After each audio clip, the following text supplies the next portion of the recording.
Dans une approche plutôt neutre et historique, la conception trinitaire s'est progressivement élaborée au cours des premiers siècles du christianisme, culminant notamment avec les conciles de Nicée et de Constantinople. Cette élaboration théologique visait à harmoniser différents passages des Écritures qui, pris individuellement, pouvaient sembler contradictoires. Les versets comme Jean, chapitre 1, verset 1, au commencement était la parole, et la parole était avec Dieu, et la parole était Dieu. Et Jean, chapitre 10, verset 30, le Père et moi, nous sommes un, ont été interprétés comme affirmant une forme d'identité divine de Jésus. Parallèlement, des passages comme Marc chapitre 13 verset 32 où Jésus affirme ne pas connaître le jour de son retour ont été compris comme indiquant une distinction. La théologie trinitaire représente une tentative de synthèse de ces différentes perspectives scripturaires. D'autres traditions, comme celle des témoins de Jéhovah, proposent des interprétations alternatives qui mettent davantage l'accent sur la distinction entre Yahweh et Jésus. Dans la théologie trinitaire traditionnelle, il existe une tension conceptuelle que beaucoup considèrent comme paradoxale. Comment Jésus peut-il être à la fois pleinement Dieu et le Fils de Dieu? Cette doctrine affirme simultanément que il n'y a qu'un seul Dieu. Le Père est Dieu. Jésus est Dieu. Le Père et le Fils sont distincts.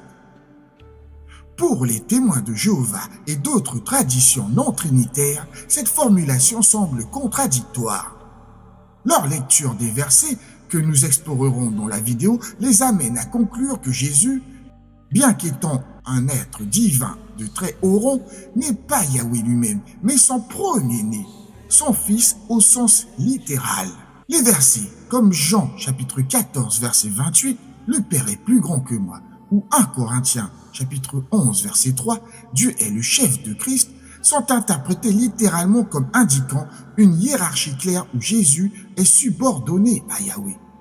En revanche, la doctrine trinitaire s'est développée pour tenter de réconcilier ces passages avec d'autres textes, en proposant l'idée de trois personnes distinctes partageant une seule essence divine. Que pense le Père de tout ça? Si nous nous en tenons strictement aux Écritures pour tenter de comprendre la perspective de Yahweh sur cette question, nous pouvons considérer les moments où le Père s'exprime concernant son Fils. Lors du baptême de Jésus, « Tu es mon Fils bien-aimé, en toi j'ai mis toute mon affection » Marc chapitre 1 verset 11. À la transfiguration, « Celui-ci est mon Fils bien-aimé, en qui j'ai mis toute mon affection, écoutez-le » Matthieu chapitre 17 verset 5. Dans les psaumes prophétiques, Yahweh m'a dit, « Tu es mon fils, je t'ai engendré aujourd'hui. » Psaume chapitre 2, verset 7. Ces déclarations directes de Yahweh établissent clairement une relation père-fils empreinte d'amour profond et d'autorité.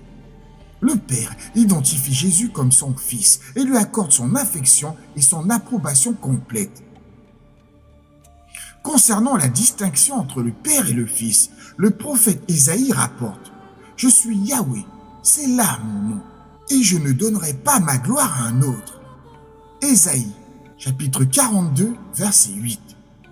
La relation entre un fils et son père est marquée par une connaissance intime et une compréhension profonde. Un fils qui a grandi auprès de son père, qui a observé ses actions et écouté ses enseignements, développe une capacité unique à interpréter correctement ses paroles et à comprendre ses intentions. Dans le cadre de Jésus, nous voyons cette dynamique illustrée dans plusieurs passages. Le Fils ne peut rien faire de lui-même. Il ne fait ce qu'il voit faire au Père. Et tout ce que le Père fait, le Fils aussi le fait pareillement. Jean, chapitre 5, verset 19. Je ne cherche pas ma volonté, mais la volonté de celui qui m'a envoyé. Jean, chapitre 5, verset 30. Ma nourriture est de faire la volonté de celui qui m'a envoyé et d'accomplir son œuvre. Jean, chapitre 4, verset 34. Ces passages suggèrent que Jésus avait une capacité unique à comprendre et à interpréter la volonté du Père. Sa connaissance du Père était si profonde qu'il pouvait affirmer « Personne ne connaît qui est le Fils, si ce n'est le Père. Et personne ne connaît qui est le Père, si ce n'est le Fils et celui à qui le Fils veut le révéler. » Luc, chapitre 10, verset 22. Cette connaissance intime permet à Jésus d'interpréter avec une autorité et une précision parfaite la parole de son Père. C'est pourquoi il pouvait dire « Les paroles que je vous dis, je ne les dis pas de moi-même, mais le Père qui demeure en moi, c'est lui qui fait les œuvres. » Jean, chapitre 14, verset 10. Voici 10 versets qui font débat parmi les chrétiens. Marc, chapitre 13, verset 32. Pour ce qui est du jour ou de l'heure, personne ne le sait, ni les anges dans le ciel, ni le Fils, mais le Père seul. Ce verset est souvent cité pour montrer une limitation de la connaissance du Fils par rapport au Père. Jean, chapitre 14, verset 28. Vous avez entendu que je vous ai dit, je m'en vais et je reviens vers vous. Si vous m'aimiez, vous vous réjouiriez de ce que je vais au Père, car le Père est plus grand que moi. Marc, chapitre 12, versets 35 à 37. Jésus, continuant à enseigner dans le temple, dit « Comment les scribes disent-ils que le Christ est fils de David ? David lui-même, animé par l'Esprit Saint, a dit « Le Seigneur a dit à mon Seigneur, assieds-toi à ma droite, jusqu'à ce que je fasse de tes ennemis ton marchepied. » David lui-même l'appelle Seigneur. Comment donc est-il son fils? Jean, chapitre 20, verset 17. Jésus lui dit, « Ne me touche pas, car je ne suis pas encore monté vers mon Père. Mais va trouver mes frères, et dis-leur que je monte vers mon Père et votre Père, vers mon Dieu et votre Dieu. » 1 Corinthiens, chapitre 11, verset 3. Je veux cependant que vous sachiez que Christ est le chef de tout homme, que l'homme est le chef de la femme et que Dieu est le chef de Christ. 1 Corinthiens, chapitre 15, verset 28. Et lorsque toutes choses lui auront été soumises, alors le Fils lui-même sera soumis à celui qui lui a soumis toutes choses, afin que Dieu soit tout en tous. Actes, chapitre 2, verset 36. Que toute la maison d'Israël sache donc avec certitude que Dieu a fait Seigneur et Christ ce Jésus que vous avez crucifié. Jean, chapitre 17, verset 3. Or la vie éternelle, c'est qu'ils te connaissent, toi, le seul vrai Dieu, et celui que tu as envoyé, Jésus-Christ. Apocalypse, chapitre 3, verset 12.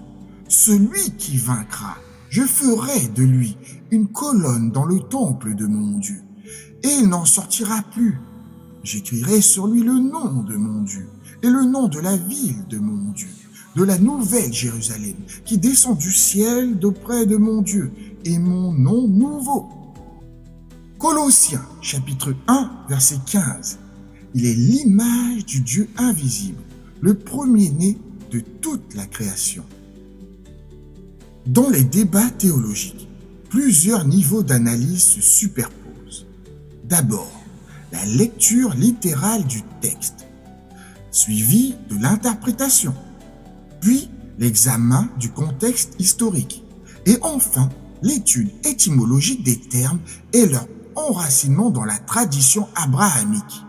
Quelle attitude adopter dans ces conditions? Nous devons chercher à connaître le Père avec la diligence d'une quête de trésors cachés. Au-delà des apparentes contradictions, des doctrines élaborées et des débats théologiques, voici ce que j'ai personnellement retenu. Je suis Yahweh, c'est là mon nom. et je ne donnerai pas ma gloire à un autre. Ésaïe, chapitre 42, verset 8.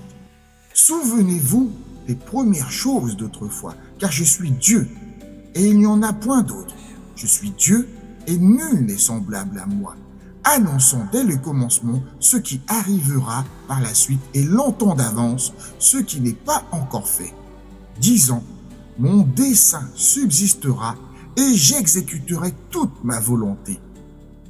Ésaïe, chapitre 46, versets 9 et 10. Toute grâce excellente et tout don parfait descend en haut du Père des Lumières, chez lequel il n'y a ni changement, ni ombre de variation. Jacques, chapitre 1, verset 17.